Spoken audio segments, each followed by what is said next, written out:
क्या कहते हैं? ट्रेन में सफर करने वाले को यात्री, फ्लाइट में सफर करने वाले को यात्री, बस में सफर करने वाले को यात्री, उसी तरह भगवान के दरवाजे पर जाने वाले को क्या कहते हैं? भक्त। और गंगा का जल कंधे पर रखकर किसी भी नदी का जल लेकर शिवालय तक सावन के महीने में जाने वाले को कावड़िया कहते हैं, क्योंकि उसकी लेखनी में वही लिखा है, उसकी लेखनी में वही।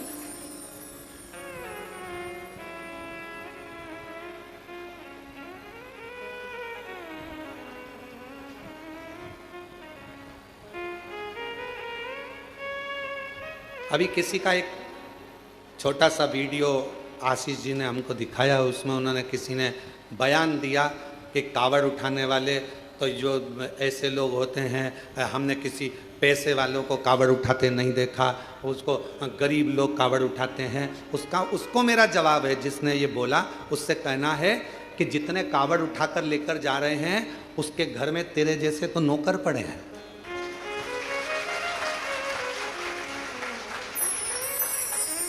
कावड़ उठाने के लिए दम चाहिए, कावड़ उठाने के लिए मन चाहिए, और कावड़ उठाने के लिए बेभव। यहां जितने आए हैं सबने अपने अपने घर से आने में 100, 200, 500 रुपए खर्च करे होंगे, तब जाकर कुबेरेश्वर धाम पहुंचा। काबरा जी, बिना पैसा खर्च करे कोई कुबेरेश्वर धाम नहीं पहुंच सकता, बिना खर्च करे हुए कोई उज्जैनी नहीं पहुंच सकता, बिना खर्च करे हुए कोई विश्वनाथ नहीं पहुंच सकता। केवल अपने ऊंचे ऊंचे सिंहासन पर बैठकर मुंह चला देना, अपनी राजनीति का मुद्दा बना लेना और कह देना कि कावड़ उठाने वाले ऐसे, कावड़ उठाने वाले वैसे। सनातन धर्म पर उंगली उठाना सरल है, कभी पत्थर फेंकने वालों पर भी उंगली उठाया करो, तब समझ में आएगा कि आनंदता किसे कहते हैं। किसको कहा? लंकापति रावण सोने की लंका का राजा था, कोई गरीबड़ा नहीं था, जिसके दरवाजे पर स्वयं भगवान को भी रूप बदलकर राम जी का रूप धरकर जाना पड़ा था रावण के सामने। कितना विद्वान होगा जिसके दरवाजे पर 33 कोटि देवता सामने खड़े होते थे, सारी अप्सराएं, गंधर्व, किन्नर, नाग, पशु, पक्षी जिसके द्वार पर रहते थे। सोने की लंका का अधिपति था। और कोई पूछे रावण से, उसके पिताजी से पूछे, विशर्वा बाबा से पूछे कि ये सोने की लंका उनको कैसे मिल गई, कौन ने दी, तो विशर्वा बाबा भी कह देंगे कि ये सोने की लंका देने वाले तो मेरे शंकर भगवान है। लंकापति रावण से पूछे कि सोने का नगर किसने दिया, तो वो भी कह देंगे कि देने वाले शंकर भगवान है। किसी से पूछा जाए, भगवान राम जी से पूछा जाए कि लंका का राज्य तुम्हें कैसे मिल गया, रावण का तुमने संहार कैसे कर दिया, तो कहा शंकर भगवान की कृपा से। भगवान कृष्ण से कोई पूछे कि द्वारका का राज्य कैसे मिल गया, द्वारका के अधिपति कैसे बन गए, तुम्हारे यहाँ संतान की प्राप्ति इतनी हुई कैसे हो गई, तो कहा शिव की कृपा से। दुनिया का कोई व्यक्ति ऐसा नहीं है जिसको मेरे भगवान ने दिया नहीं है, मेरे शिव ने कृपा नहीं करी। बस उसको भजने वाला चाहिए, उसको करुणा करने वाला, उसको जपने वाला चाहिए। केवल स्नान से कोई कहे 100 बार नहा लो, भगवान मिल जाएगा, कोई के कपड़ा बदल लो, भगवान मिल जाएगा, कोई के ऐसा कर लो, भगवान मिल जाएगा। तुम तो एक काम करो, सारी समस्या का हल जल। दिल से आए, एक लोटा जल चढ़ाया, श्री शिवाय नमस्तुभ्यं। आज के ज़माने में इतना आडंबर, कोई के महिलाओं को ओम मत बोलने दो, तो कोई के पुरुषों को ये मत बोलने दो, तो कोई को ये मत बोलने दो। इसलिए शिव महापुराण ने एक शब्द दे दिया, एक अक्षर दे दिया विद्येश्वर संहिता का, श्री शिवाय नमस्तुभ्यं। अब इस शब्द में कोई लफड़ा नहीं, कोई लड़ाई नहीं, कोई विवाद नहीं, कोई नहीं कहेगा तुमसे कि इसमें ओम लगाओ, कि ये मत लगाओ, कि वो मत लगाओ। आज के जमाने में लोगों ने, अरे माँ जगतजननी जगदम्बा अम्बा पार्वती पंचाक्षर मंत्र का जाप करती हैं, नमः शिवाय, ओम नमः शिवाय, नमः शिवाय, ओम नमः शिवाय। पहले भी कथा में कहा, पुरुष ओम अक्षर के नाद से प्रारंभ करेगा और स्त्रियां नमः शिवाय से प्रारंभ कर कर ओम तक, ओम से फिर नमः शिवाय तक। श्री शिवाय नमस्ते, सहज सरल आडंबर से रहित शंकर को बारंबार प्रणाम। पंचाक्षर मंत्र का मतलब भी क्या होता है? नमः शिवाय का मतलब शिव जी को प्रणाम करता हूँ, ओम नमः शिवाय का मतलब शंकर भगवान को, ब्रह्मांड के रचयिता को प्रणाम करता हूँ, और श्री शिवाय नमस्तुभ्यं का मतलब है शंकर भगवान को प्रणाम करता हूँ। शिव को प्रणाम करना है, भाव शुद्ध हो, मन शुद्ध हो, हृदय निर्मल हो। फिर वही बात आ गई, नहाए धोए हरि मिले तो मैं नहाऊं। जम के बोलो, मैं नहाऊं सुबार, हरि तो मिले निर्मल मन से प्यारे, मन का मेल बाहर निकाल, मन के मेल को निकाल दे तो भगवान को मिलने में देरी नहीं होगी, शिव तेरे सामने खड़ा होगा। शिव को क्या चाहिए, कोई दिखा। और कितना कृपालु शंकर भगवान, मेरे भगवान शंकर ने कोई धन वैभव संपदा की वस्तु कभी तुमसे नहीं मांगी महाराज। जितने भी शिव भक्त शिव महापुराण की कथा को सुन रहे हैं, बड़े सावधानी से सुनना कि मेरे शंकर भगवान ने तुमसे कभी करोड़ों का धन नहीं मांगा। शंकर भगवान ने कहा, जो फूल किसी देवता पे नहीं चढ़े तुम मुझे चढ़ा दो। देवों में देव महादेव, घर के बुजुर्ग, घर के बड़े, घर के वृद्ध, घर के भयो, घर के भयो शिवा। आ जान दो, इधर निकाल के बिठा दो, बिठा के दो। घर के भयो, घर के वृद्ध, घर के बुजुर्ग, शिव शिव। अब वहीं आगे बिठा दो, घर के भयो हैं, घर के वृद्ध हैं, शिव शंकर। औघड़दानी शंभु।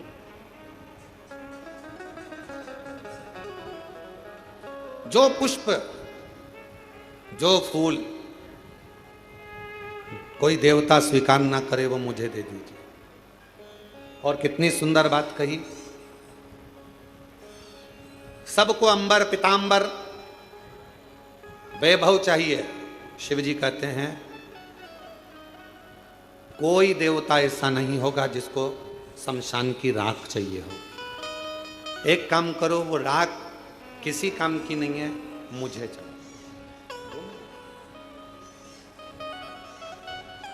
वो राख मुझे दे दो, वो शमशान की भस्म मुझे ला कर दे दो, वो धतूरा मुझे दो।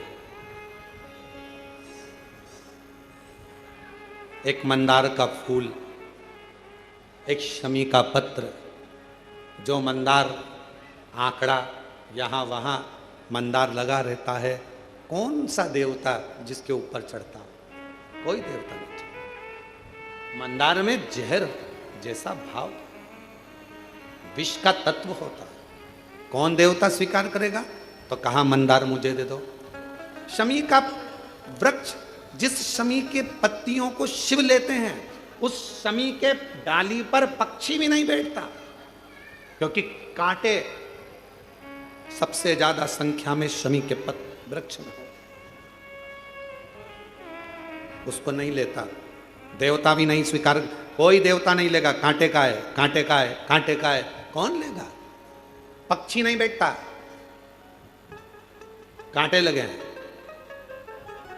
मंदार भी ऐसा ही है, विष से परिपूर्ण है, पक्षी बैठना पसंद नहीं करते मंदार के पेड़ पर, मंदार के पौधे पर। विष, अगर मंदार का फूल आप शंकर जी को चढ़ा रहे हो, फूल तोड़ते समय तुम्हारी आंखें नीचे होना चाहिए, क्योंकि मंदार का टूटने पर अगर उसका दूध हमारी आंखों में चले जाता है तो आंखें खराब हो जाती है। अब जरा सोचिए, विचारिए कि कितना विष होता होगा, कितना विष भरा होता होगा। कौन देवता स्वीकार करेगा? कनेर का पुष्प कौन देवता स्वीकार करते? जो पुष्प कोई ना ले वो मुझे दो, जो पत्ती कोई ना ले वो पत्ती मुझे दो, मुझे वो दे दो जो किसी काम का नहीं है, क्योंकि शिव कहते हैं जो किसी काम का नहीं होता वो मेरे काम का होता है, और मेरे काम का हो गया तो फिर वो जगत के काम का होगा। जो मेरे काम का हो गया वो पूरे जगत के काम का हो जाएगा, पूरे जगत के काम का।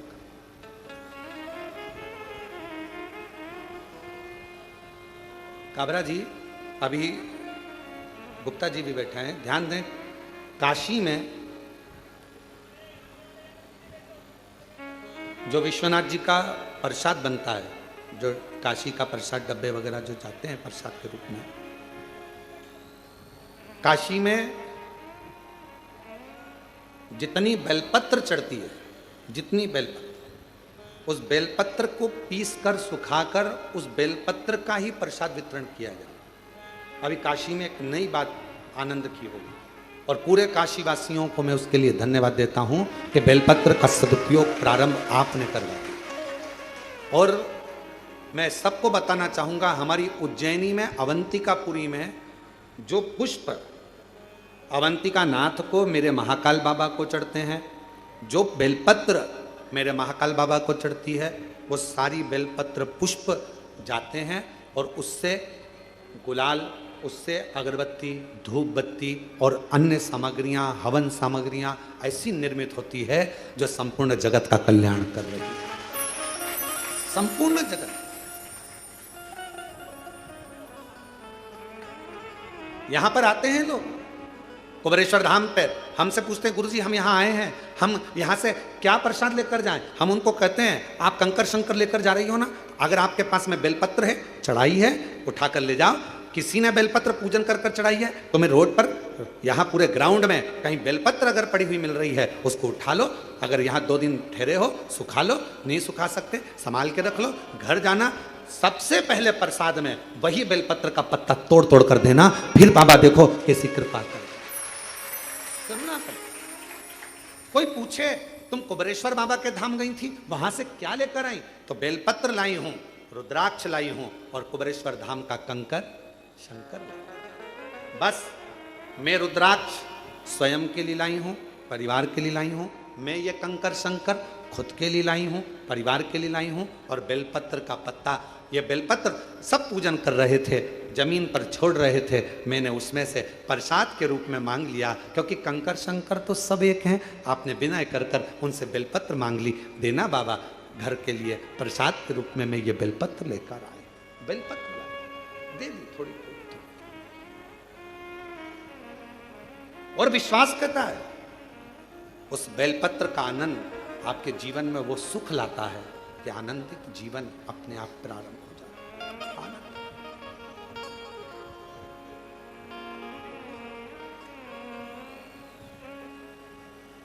हम इस प्रांगण में भी ज्यादा नहीं निकलते, क्यों?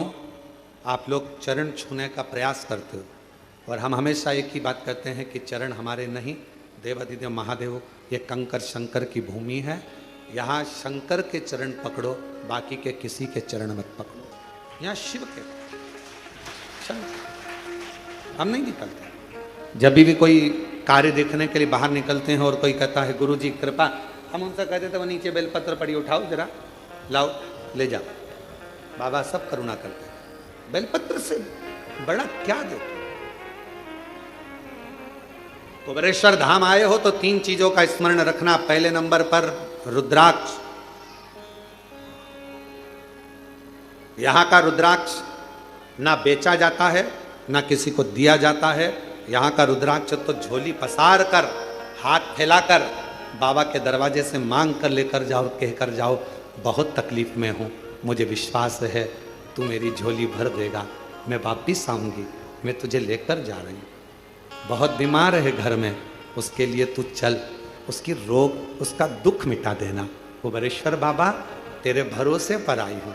मैं नहीं जानती कि मैंने कुछ पुण्य करा कि नहीं करा, पर एक पुण्य जरूर करा कि आज तेरे धाम से मैं तुझे अपने घर तक लेकर जा रही हूँ। ये आए हो तो यहाँ का रुद्राक्ष, कंकर शंकर पूजन करी, 4 कंकर छोड़कर 1 कंकर लेकर चले गए। बाबा तू मेरे साथ चल, जिस दिन कार्य पूर्ण हो वापिस लेकर आ जाऊंगी।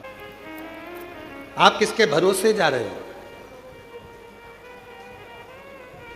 आप देवाधिदेव महादेव के आश्रित होकर शंकर भगवान का भजन करने, गंगा का जल, मां सीवन का जल लिया, गंगा का जल भाव रखकर, कावड़ को सिर पर रखकर, कंधे पर रखकर शिव नाम लेते लेते श्री शिवाय नमस्तुभ्यम बोल बम बोल बम बोल बम बोलते बोलते शिव के दरवाजे तक आ। देने वाला वो करो। शिव जी ने कहा कि मुझे वो दे दो जो किसी काम का नहीं है, उसको मैं अपने पास रखकर काम वाला बना दूं। शमशान की राख को शंकर भगवान ने अपने तन से लगाया। आज वो शमशान की राख भी लोग अपनी तिजोरी में रखते हैं संभाल कर, अगर मंदिर से मिल जाती है तो। अवंतिका नाथ से, मेरे विश्वनाथ जी से अगर भस्म भी मिल जाती है तो लोग उसे संभाल कर रखते हैं, नहीं तो राख है, भस्म है, कौन संभालेगा, कौन रखेगा। पर चपटी भभूत में है खजाना, कुबेर का खजाना चपटी भभूत में। जैसे कंकर शंकर की भूमि को कुबेरेश्वर महादेव कहते हैं, कुबेर भंडारी की भूमि कहते हैं। यहाँ की रज, यहाँ का कंकर, यहाँ की धूल, यहाँ की मिट्टी स्वयं कुबेरेश्वर बाबा का चरण का प्रसाद है। स्वयं यहाँ की रज, यहाँ का कंकर, यहाँ की मिट्टी, यहाँ का रुद्राक्ष, यहाँ का बेलपत्र अगर इस भूमि पर स्पर्श भी हो जाता है तो वो अपने आप में एक प्रबल औषधि के रूप में, एक आनंद के रूप में हमारा भंडार भरने वाला शिव शंकर। भस्म लगाई मेरे शिव जी ने तो भस्म करोड़ों की हो गई। चपटी भभूत में है खजाना, चपटी भभूत में खजाना। शिव जी ने कहा जो किसी काम का नहीं वो मुझे दे दो, जो किसी काम का नहीं वो मेरे काम। और फिर कहूं आप सबसे, दुनिया के लोग आपको ताना देंगे, दुनिया के लोग आपको अपशब्द कहेंगे, दुनिया के लोग आपको गालियां देंगे, आड़ा टेढ़ा कहेंगे। ये मंदिर जाती है, कभी शमी पत्र चढ़ा देती है, कभी बेलपत्र चढ़ा देती है, कभी ये चढ़ा देती है। लोग कहेंगे ये तो कहीं कोई टोना कर रही है, कहीं कुछ कर रही है। कहने वाला सब कहता रहेगा आग लगे बस्ती में, अपन रहो मस्ती। अपना शिव, अपना पिता, अपना शंकर, देव अधिदेव महादेव अपने हैं, हम उसकी संतान है। हम जिस रूप में, जिस भाव में, जैसे महादेव को भजेंगे, हमारा महादेव हमारी उस भाव में श्रवण करें। जिस भाव, कल शिवरात्रि है, आज प्रदोष है। कितने किस्मत वाले हो आप लोग। सावन का महीना, प्रदोष का दिन, साथ में शिव महापुराण की कथा, कावड़ का जल, आप सब कितनी करुणा। कल शिवरात्रि है, कल बाबा की शाम को 7 बजे से 8 बजे तक ऑनलाइन पूजन होगी। पूजन के समय पर हो सकता है लाइट चले जाए तो आस्था चैनल पर, हो सकता है टीवी बंद हो जाए तो मोबाइल पर भी हमारी जो समिति का जो भी लिंक है उससे जुड़ कर रहें और उसको पूजन को ऑनलाइन करें। मान लो ऑनलाइन करने में भी आगे पीछे हो जाओ, टेंशन मत लेना। बाबा का भजन करना, दिल से बाबा को भजते रहना, श्री शिवाय नमस्तुभ्यम कहते रहना और बाबा को निमंत्रण देते रहना। बाबा तुम्हारा कल्याण जरूर। पूरा विश्व, पूरा देश नहीं विदेश में भी लोग कल का इंतजार कर रहे हैं। सावन की शिवरात्रि का इंतजार पूरी दुनिया करती है। एक एक बेटा बेटी जो कंपटीशन एग्जाम में बैठने वाले होते हैं, पढ़ने वाले होते हैं, दुकानदार, व्यापारी, महिलाएं, सब कल का इंतजार करती हैं कि सावन की शिवरात्रि का ऑनलाइन पूजन होगा। हम पार्थिव शिवलिंग का पूजन करेंगे, शंकर जी कुबेर भंडारी हमारे घर में आएंगे, साल भर हमारा भंडार खाली नहीं होगा, हमारा घर परिपूर्ण होगा, बड़ा होगा। इंतजार आप और हम सब जो घर पर नहीं है, जो यहाँ है, वो यहाँ पूजन करेंगे। शाम को 7 बजे आप और हम इसी हाल से बड़े आनंद के साथ में पार्थिव लिंग का पूजन बाबा को ऑनलाइन पूरी दुनिया के साथ में, पूरे विश्व के साथ करेंगे। हृदय से पुकारना उसको, हृदय से। और आखिरी में जब पूरी पूजन हो जाए, पंडित जी विसर्जन का मंत्र बोल दें, और अगर मंत्र ना भी लाइव में आ पाए, आखिरी में पूजन होने के बाद विसर्जन का भाव रखते हुए बाबा से झोली पसार कर कह देना, बाबा कुबेर भंडारी खूब भंडार भरना, रिद्धि सिद्धि के साथ, पूरे परिवार के साथ हमारे घर में सदा विराजमान रहना, करुणा करना। हम भले आपको विसर्जन कर दें पर आपकी कृपा हम पर जीवन पर्यंत रखना, ऐसी करुणा, ऐसी करुणा। शिव जी ने कहा कि जो किसी काम का नहीं वो मुझे दिया जाए। किस काम का? पर मेरे भगवान शंकर तुम्हारे पूर्व जन्म का भजन का बल देखते हैं, पूर्व जन्म का तुम्हारा संस्कार देखते हैं। नीचे के लोग तुम्हारा नाम देखेंगे, डिग्री देखेंगे, आईडी कार्ड देखेंगे, ऊपर वाला पुण्य देखेगा। ऊपर वाला तुम्हारा आईडी कार्ड नहीं देखेगा कि भानु प्रताप कहाँ रहता है, कहाँ से आया है, फरीदाबाद से, फिरोजाबाद से, आगरा से, ग्वालियर से, नहीं। ऊपर वाला तुम्हारा पुण्य देखेगा कि इसने पुण्य किया। पुण्य। और कितना सुंदर शिव महापुराण में दो, एक शमी पत्र, बेलपत्र, मंदार, धतूरा, इन सब की बड़ी महत्वता होती है, बड़ी। कल शिवरात्रि की पूजन में लाल फूल, श्वेत फूल, गेहूं के दाने, काली मिर्च, तिल, धतूरा, इन सबका बड़ा महत्व होता है। इसलिए एक एक चीज जो शिव पुराण में वर्णित है उसको छाट छाट कर आप लोगों को लिस्ट चल रही होगी आस्था चैनल पर। और पूरे आस्था चैनल पर हमने कहा है आस्था वालों को कम से कम पूरी कथा में 10 से 15 बार थोड़ी थोड़ी देर ठहरा कर उस लिस्ट को दिखाएं, जिससे लोग अपने मोबाइल पर उसका फोटो खींचें। अगर मोबाइल से सभी से कहेंगे कि वो जब लिस्ट दिखाई जाए पूजन सामग्री की, तो आप अपने मोबाइल से फोटो खींच लो, और जितने आपके मोबाइल में ग्रुप जुड़े हुए हैं व्हाट्सएप पर, सबको फोटो खींचा हुआ और लिख कर डाल दो कि कल शाम को 7 बजे से 8 बजे तक ऑनलाइन शिव जी का अभिषेक शिवरात्रि के पावन अवसर पर, और उसके पूजन की लिस्ट ये है। साथ में आप अपना नाम भी डाल दो कि मेरी तरफ से श्री शिवाय नमस्तुभ्यम, और आप सब इसको आगे बढ़ाते जाओ। ये शिव तत्व, शिव तत्व, शिव कथा कह रही है, भगवान शंकर का चरित्र कह रहा है। भगवान शिव ने पूर्व का भान देखा। शमी पत्र, मंदार, धतूरा, बेलपत्र, इन सबके पुण्य की महत्वता कितनी कितनी महत्व। शिव महापुराण का एक चरित्र बड़ा सुंदर आता है, और ये कथा हम पहले बात चुके हैं, उस कथा में इसका वर्णन किया था। यदि भगवान गणेश जी की पूजन और भगवान शंकर की पूजन दोनों जब शमी पत्र से करी जाती है, तो शरीर में कैसा भी रोग भरा पड़ा हो, डॉक्टर ने कह दिया कि यह बहुत बेकार रोग है और यह रोग इसका पीछा नहीं छूटेगा।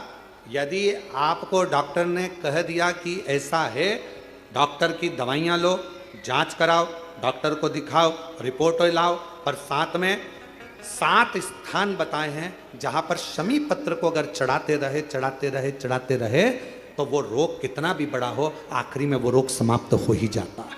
7 स्थान बताए शमी पत्र। अब शमी पत्र के 7 स्थान तो बताएं, पर शमी पत्र की इतनी महत्वता क्यों है, मंदार की इतनी महत्वता क्यों है, गणेश जी की पूजन में, शिव जी की पूजन में इतनी महत्वता क्यों है? 7 स्थान पर शमी पत्र का वर्णन किया गया। 7 स्थान, शिव महापुराण के वो 7 स्थान शिवलिंग के आप लोग देखेंगे, दर्शन करेंगे। ये मानकर चलिए ये जलाधारी है, ये जहाँ से जल बहता है वो स्थान है, ये शिवलिंग है। समझ में आ रहा है सबको? ये शिवलिंग, ये जलाधारी, ये जल बहता है वो स्थान, बीच में अशोक सुंदरी का स्थान, गणेश जी कार्तिकेय जी का स्थान, माँ जगत जननी का हस्तकमल, शिवलिंग, ऊपर जलाधारी में जया, विषहरा, शामली बारी, दौतली, 7 स्थान बताए। पहला स्थान अशोक सुंदरी का स्थान, द्वितीय स्थान भगवान श्री गणेश जी महाराज का स्थान, जहां गणेश जी का स्थान है सीधे भाग में उस स्थान। तृतीय स्थान मां पार्वती जी का हस्तकमल। चतुर्थ स्थान भगवान शंकर का शिवलिंग, चौथा स्थान। 5वां स्थान नंदी का उठा हुआ चरण, जो नंदी का पांव उठा हुआ रहता है एक आगे वाला, 5वां स्थान। और 2 शमी पत्र भगवान शंकर के सम्मुख में से अपनी कामना कर कर 3 बार पंचाक्षर मंत्र का या श्री शिवाय नमस्तुभ्यम का स्मरण कर कर वो शमी पत्र भगवान शंकर के शिवलिंग पर फिर समर्पित कर दिया जाए। अगर ये 7 शमी पत्र समर्पित कर कर 1 बेलपत्र शिव जी को समर्पित करा जाता है, तो धीरे धीरे कैसा भी बड़े से बड़ा रोग हो वो धीरे धीरे कटना प्रारंभ हो जाता है। शमी पत्र की महत्वता, पूजन में वर्णन, शमी की इतनी महत्वता क्यों है, तो शिव महापुराण में यह भी वर्णन किया गया। औरव मुनि के, औरव ऋषि के कोई संतान नहीं थी, और औरव ऋषि की कोई संतान नहीं थी, बड़े दुखी थे। उनकी धर्मपत्नी ने एक दिन औरव ऋषि से पूछा कि संतान की प्राप्ति के लिए क्या करा जाए। औरव ऋषि ने कहा कि शिव के अलावा कौन, तो शंकर की आराधना करी, उनकी धर्मपत्नी ने भी और औरव ऋषि ने। और शिव आराधना का फल ये मिला, धर्मपत्नी प्रदोष काल आता था, शाम के समय भगवान शंकर की आराधना में डूब जाती थी और औरव ऋषि भी शाम के समय शिव की आराधना करते थे, शाम के समय। और नमः शिवाय, ओम नमः शिवाय, नमः शिवाय, ओम नमः शिवाय, श्री शिवाय नमस्तुभ्यं, श्री शिवाय नमस्तुभ्यं। स्मरण में लगे हैं औरव ऋषि। उनकी धर्मपत्नी भी शाम के समय भगवान शंकर का भजन कर रही, बाबा से प्रार्थना करी, रोज शाम के समय पर भगवान शंकर की आराधना करते, पूजन करते, स्मरण करते। शिव जी ने कृपा कर कर उसका गर्भ ठहर गया। गर्भ ठहरने के बाद एक लड़की ने, कन्या ने जन्म लिया। कन्या ने शाम के समय जन्म लिया, इसलिए औरव ऋषि ने और उनकी पत्नी ने उसका नाम शमी रख दिया। क्या नाम रखा? शम। कन्या का जन्म हुआ। औरव ऋषि की यहां बड़ी बधाइयां बजी, खूब उत्सव मना। समय आया जब औरव ऋषि के यहां पर कन्या का जन्म हो गया, कुछ समय ही आनंद के साथ में एक ऋषि और हुए जिनका नाम था धौम्य ऋषि। और धौम्य ऋषि के यहां भी एक बेटे का जन्म हुआ जिसका नाम मंदार रखा। क्या नाम रखा? मंदार। एक कन्या जो औरव ऋषि के यहां जन्मी उसका नाम शमी था। धौम्य ऋषि के यहां जो बालक जन्मा उसका नाम, जम के बोलो सब लोग, मंदार। मंदार जानते हो ना, फूल होता ना मंदार का, आंकड़े का फूल जो होता मंदार। कई लोग हमसे कहते हैं, आप कहते हो संतान प्राप्ति के लिए आंकड़े की जड़ का, सफेद आंकड़े की जड़ का प्रयोग करो, मंदार की जड़ का प्रयोग करो। उसका कितना महत्व है जरा देखो तो शास्त्रों।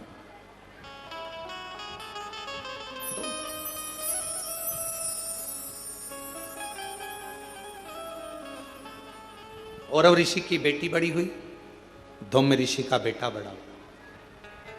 दोनों बड़े हो गए, उनका विवाह दोनों ने पक्का कर दिया, औरव ऋषि और धौम्य ऋषि। शमी और मंदार की शादी हो गई। छोटे थे, पहले के समय में छोटी अवस्था में विवाह हो जाता था। आज के समय में तो अवस्था हो जाती है छोटा, समझ में ही नहीं आता कब विवाह करना। पहले लोगों ने विचार करा, पढ़ाओ पढ़ाओ पढ़ाओ पढ़ाओ पढ़ाओ, मना नहीं। फिर नौकरी नौकरी, धंधा पानी, नौकरी नौकरी करते करते कब 30-35 साल के हो गए, विवाह का ध्यान नहीं रहा। फिर बाद में लड़का दिख रहे, लड़की दिख रहे, विवाह पक्का ना हो पा रहा। फिर ना जाने कहाँ कहाँ जाकर, महाराज जी हमारी पत्रिका देखो, महाराज जी हाथ देखकर बताओ, महाराज जी कुछ बताओ, शादी हो जाए, ब्याह हो जाए, जल्दी से ब्याह हो जाए, शादी हो जाए, ऐसा कोई उपाय बताओ, कोई ऐसा काम करो। अरे भाई, जब विवाह का उम्र था, पढ़ाओ, मना नहीं। खूब विद्याध्ययन कराओ, मना नहीं। काम धंधे से भी लगो, मना नहीं। बिजनेस करो, नौकरी करो, सब करो, पर शादी, जैसे एक उम्र होती है कि मिलिट्री में, आर्मी में इतनी उम्र के व्यक्ति को लिया जाएगा, उसके बाद लेते हैं क्या उसको? जम के तो बोलो जरा। नहीं, मिलिट्री की उम्र है, कमाने की उम्र है, माता की गोद में बैठने की उम्र है, हर चीज की उम्र है। उसी तरह विवाह की भी एक उम्र है, शादी भी समय पर करिए। आज जो इतने इतने ना जाने कितने कितने बखाड़े हो रहे हैं, रोज सोशल मीडिया पर, अखबारों में रोज पढ़ने को मिलता है, ऐसा हो गया, वैसा हो गया। समय पर सब चीज अच्छी लगती है, समय का ध्यान, समय। इसीलिए शिव महापुराण की कथा कहती है, धन सत्ता वैभव कुर्सी पद प्रतिष्ठा मिलना, ये मिल रहा है, प्राप्त हो रहा है। धन मिला, सत्ता मिली, वैभव मिला, कुर्सी मिला, पद मिला, प्रतिष्ठा मिली, सब कुछ मिली। हो सकता है कि ये तुमको प्राप्त हो जाए, कैसे ना कैसे मिल जाए, कैसे ना कैसे तुम्हारे भाग्य में आ जाए, ये सब मिलना भाग्य की बात नहीं है। सबसे ज्यादा भाग्य की बात तब है, सबसे ज्यादा भाग्य की बात तब है जब, सबसे ज्यादा भाग्य की बात तब है जब एक अच्छा गुरु और एक अच्छी धर्म पत्नी आपकी संगनी बनकर साथ चले, तो समझ लेना कि भाग्य। एक गुरु अच्छा मिल जाए, एक धर्म पत्नी अच्छी मिल जाए। गुरु तुम्हें स्वर्ग की सीढ़ी चढ़ाने की राह बताता है और धर्म पत्नी तुम्हारे साथ रहकर घर को स्वर्ग बनाने का प्रयास करती है। धर्म पत्नी। जब हमारा जन्म हुआ तो हम कोई वस्तु लेकर, कोई सामग्री लेकर, कोई प्रॉपर्टी लेकर, कोई जमीन जायदाद लेकर, कोई घर लेकर पैदा नहीं हुए। आपको और हमको तो ये भी नहीं मालूम था कि हम किसके घर में जन्मेंगे। आपको और हमको तो ये भी नहीं मालूम था कि हमारा नाम क्या होगा, घर कहाँ होगा, मोहल्ला कौन सा होगा, शहर कौन सा होगा, जिला कौन सा होगा, प्रदेश कौन सा होगा। आपको और हमको किसी को नहीं, किसी को।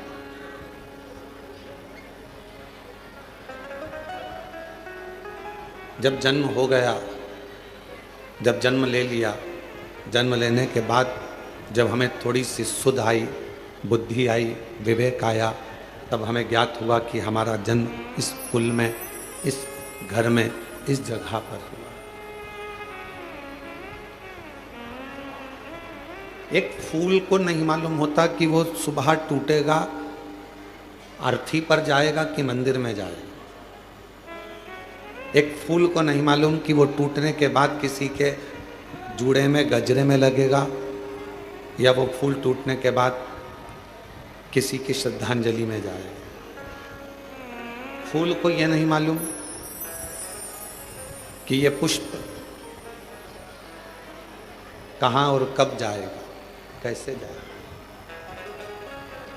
जैसे पुष्प को नहीं मालूम होता कि वो कहाँ कब किस जगह पर जाएगा, वैसे ही संसार में जन्म लेने वाले एक मानव को नहीं मालूम होता कि वो कहाँ कब और कैसे जाएगा। पर कुछ पूर्व का अच्छा कर्म होता है, कोई पूर्व का किया हुआ अच्छा कार्य होता है, तो अच्छे कुल में, अच्छे घर में, अच्छे परिवार में और सनातन धर्म में और भारत माता की गोद में जन्म मिल जाता है।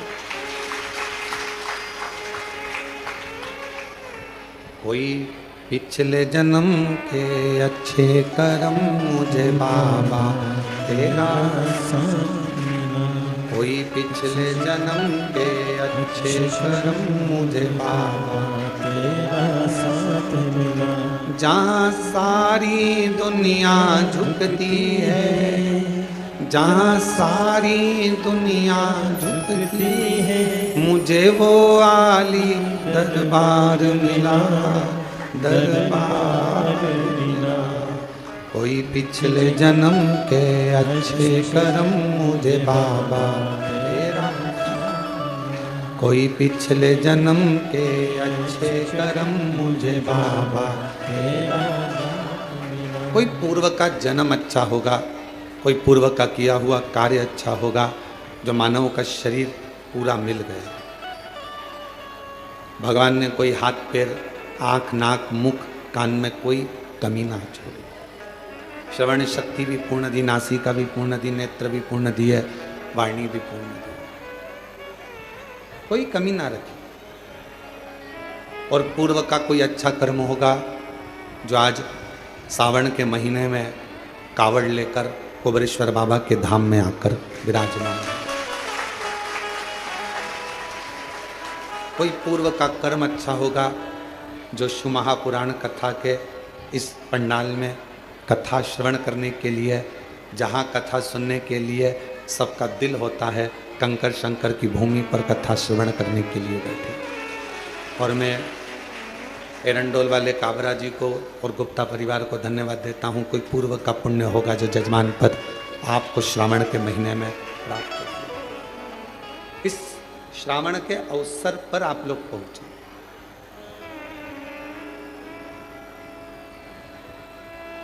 कहते हैं घर के मंदिर में शिव और दिल के मंदिर में शिव दोनों ही कल्याण करने वाले होते हैं, दोनों ही कल्याण करते हैं।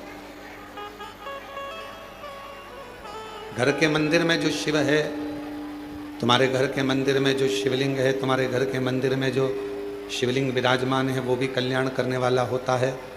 और तुम्हारे दिल में, तुम्हारे हृदय में जो भगवान शंकर विराजमान है वो भी कल्याण करने वाला है। और कितनी बड़ी बात शिव महापुराण में लिखी है कि जिस घर के अंदर शिवलिंग नहीं हो, जिस घर के अंदर अगर छोटा सा भी शिवलिंग नहीं है तो उस घर का पानी पीने का भी यहाँ पर वर्णन नहीं किया गया कि आप उस घर का पानी। काबरा जी, लिंग पुराण में, शिव महापुराण में, स्कंद पुराण के काशी खंड में, अवंतिका खंड में, केदार खंड में, सब में वर्णन किया गया। एक घर के अंदर यदि एक छोटा सा भी शिवलिंग है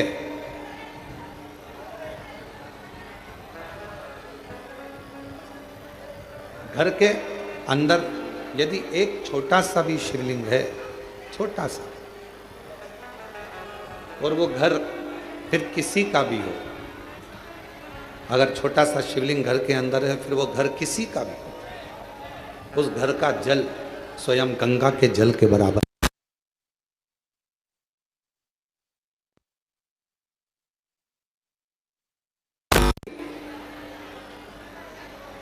यदि घर के अंदर शिवलिंग विराजमान है, छोटा सा भी अगर शिवलिंग, बाहर आवाज नहीं जा रही है, उस आवाज की व्यवस्था कर। घर के अंदर यदि छोटा सा भी शिवलिंग है और वो शिवलिंग आपके घर के अंदर है और आप अगर पूजन कर रहे हैं तो ठीक, पूजन नहीं कर रहे हैं तो ठीक, और घर के अंदर वो शिवलिंग अगर रखा भी है तो कहते हैं उस शिवलिंग के सामने से केवल प्रणाम कर कर, नमन कर कर यदि आप निकल कर चले जाते हो तो भी जिंदगी में कहीं अड़चन नहीं आती और काम सफल होता चला जाता है, कार्य सफल होता चले जाता है। और शंभु शरणे मांगू दुख का दया कर दर्शन आपो, शंभु शरणे पड़ी मांगू घड़ी दुख का दया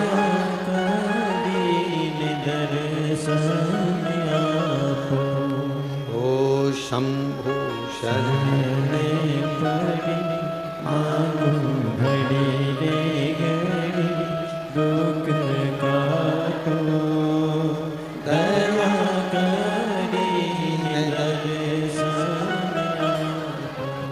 एक छोटा सा शिवलिंग घर के अंदर है तो वह हमारे जीवन में सुख ही सुख देता है, वो तकलीफ नहीं देता। पर ना जाने कैसे कैसे लोग आज के ज़माने में कह देते हैं सोशल मीडिया पर आकर कि घर में शिवलिंग मत रखो। और हम आपसे ये भी नहीं कह रहे कि आप हमारा कहना मानो, हम तो आपसे इतना कह रहे हैं कि गीता प्रेस गोरखपुर की स्कंद पुराण लेकर आओ, गीता प्रेस गोरखपुर की लिंग पुराण लेकर आओ, गीता प्रेस गोरखपुर की शिव महापुराण लेकर आओ, नर्मदा पुराण लेकर आओ, आप उसका अध्ययन करो। और जब आपको अध्ययन में मिल जाए कि हाँ शिव महापुराण की कथा में ये वर्णन है कि घर के अंदर अगर एक शिवलिंग है तो वह हमारे जीवन के सारे दुखों को समाप्त करता चला जाता है, तो मानना खुशी।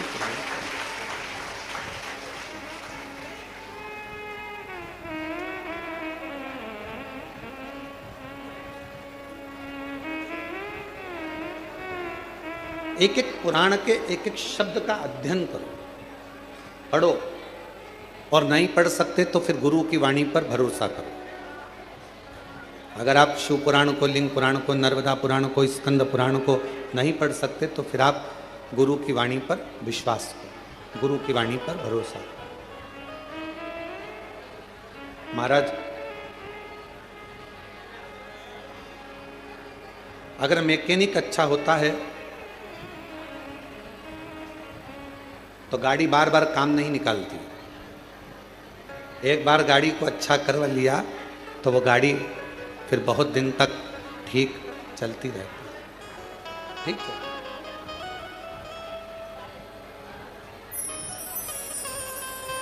यदि मैकेनिक अच्छा है और मैकेनिक अगर ठीक है, गाड़ी अगर एक बार उसने सुधार दी है तो वो गाड़ी फिर काम नहीं निकाले।